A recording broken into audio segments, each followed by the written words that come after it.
Hello friends, welcome back to my channel biotech Moni. तो आज मैं बहुत ही इंपॉर्टेंट टॉपिक के बारे में बात कर रही हूँ, that is enzyme part 1। That is one of the most important topic for GATE biotechnology, GATE life science, GAT B exam. और मैं टारगेट कर रही हूँ 2024 को। तो अगर आपको मेरा वीडियो अच्छा लगता है then you can subscribe to my channel. So starting with the topic enzyme, तो enzyme एक biological catalyst है. So starting with my topic, that is enzyme. तो enzyme क्या है? That is a biological catalyst that speed up the rate of reaction without itself being changed or utilized in a reaction.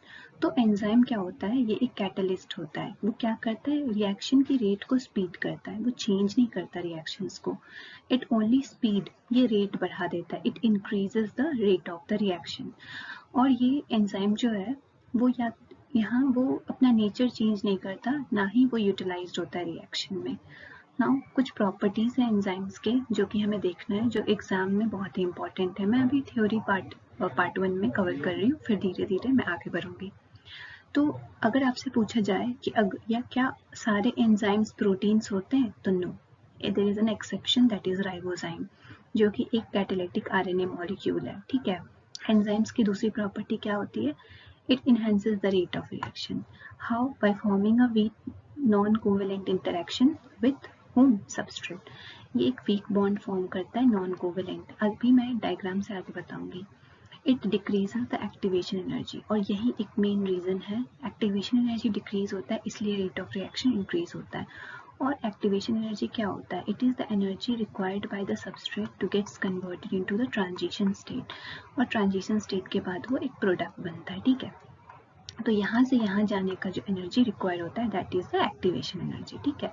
ये transition state है। Okay. तो transition state में क्या होता है कि सबस्ट्रेट जो होता है, जब वो ट्रांजिशन स्टेट में कन्वर्ट होता है, तो ट्रांजिशन स्टेट एक ऐसा इंटरमीडिएट स्टेट है that is neither a substrate nor a product. Okay. तो अब नेक्स्ट पॉइंट क्या है? They do not change the equilibrium, मतलब कि इक्विलिब्रियम हमेशा सेम रहता है, and they do not influence the free energy. तो एक बहुत ही इंपॉर्टेंट पॉइंट है, दैट इज के इक्विलिब्रियम ऑफ अनकैटेलाइज्ड रिएक्शन, मतलब कि जब कैटेलिस्ट का यूज नहीं होता है, दैट इज जब एंजाइम रिएक्शंस में नहीं होते हैं, और के इक्विलिब्रियम ऑफ कैटेलाइज्ड रिएक्शन या फिर गिब्स एनर्जी और free energy change of catalysed reaction, ये दोनों हमेशा इक्वल होते हैं, ये अल्टर नहीं करता है एंजाइम। एंजाइम की स्पेसिफिसिटी किसके लिए होती है? सबस्ट्रेट के लिए होती है हाई।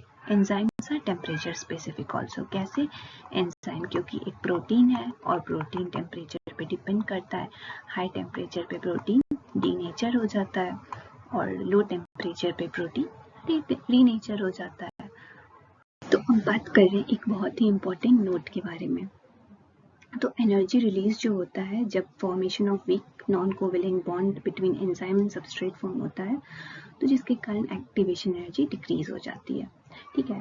तो यहाँ पे एक बहुत ही इंपॉर्टेंट डायग्राम है, इससे आप लोग को अभी जो मैंने जितने भी प्रॉपर्टीज के बारे में बात किया वो सब आपको समझ में आ जाएगा।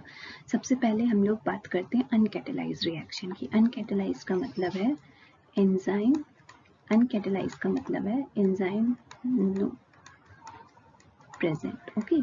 एंजाइम प्रेजेंट नहीं होंगे। तो इनिशियल स्टेट है दैट इज द सबस्ट्रेट, ये ट्रांजिशन स्टेट है, और यहाँ पे तुम्हारा फाइनल स्टेट जो है वो प्रोडक्ट। ठीक है। तो अगर आप देख रहे हैं तो सबस्ट्रेट जब ट्रांजिशन स्टेट में कन्वर्ट होता है तो जितने एनर्जी रिक्वायर्ड होते हैं that is the activation energy. तो यहाँ से लेके यहाँ तक हमारा एक्टिवेशन एनर्जी है, जब एक्टिवेशन एनर्जी है जब एंजाइम्स प्रेजेंट नहीं है। ठीक है। और फिर जब ये ट्रांजिशन स्टेट अचीव करता है, इन सबस्ट्रेट को ट्रांजिशन स्टेट में अचीव करना ही पड़ेगा प्रोडक्ट में कन्वर्ट होने के लिए। ओके। तो अब हम बात करते हैं यहाँ पे, जब हमारे रिएक्शन में कैटेलाइज्ड रिएक्शन है दैट इज एंजाइम प्रेजेंट होंगे। ठीक है। जब एंजाइम प्रेजेंट होंगे तो ये है हमारा सबस्ट्रेट, ये सबस्ट्रेट है, और ये हमारा एक्टिवेशन एनर्जी। ओके। तो अब आप देख सकते हैं मैंने क्या बोला था, enzyme decreases the activation energy. तो स्टार्टिंग में तो एक्टिवेशन एनर्जी ये थी, अब एक्टिवेशन एनर्जी कम होके इतनी हो गई। तो इस वेज में तो अब एंजाइम्स जो सबस्ट्रेट है वो जल्दी से हमारा ट्रांजिशन स्टेट अब यहाँ होगा, हमारा ये हमारा सबस्ट्रेट होगा जब एंजाइम्स होंगे, और यहाँ हमारा प्रोडक्ट होगा। प्रोडक्ट तो सेम ही है, बट ट्रांजिशन स्टेट जो एक्टिवेशन एनर्जी थी रिक्वायर्ड वो कम हो गई है, आप देख सकते हैं। तो इस तरीके से एंजाइम्स का काम होता है रिएक्शंस को इंक्रीज करना, बट ओवरऑल जो चेंज है वो सेम है, ठीक है। तो गिव्स एनर्जी या free energy change in both the reaction either catalyst और अनकैटलाइज्ड रिएक्शन में सेम होती है।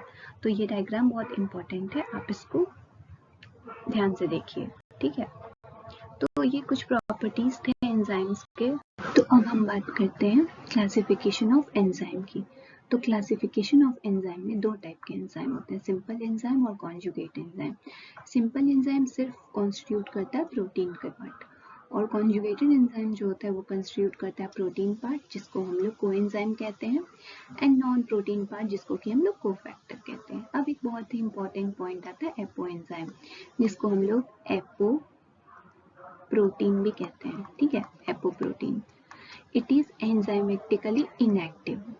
एपो एंजाइम इनएक्टिव पार्ट होता है एंजाइम का, क्यों? क्योंकि इसमें कोफैक्टर्स नहीं प्रेजेंट होते, इन्हें कोफैक्टर चाहिए अपनी एक्टिविटी को लाने के लिए।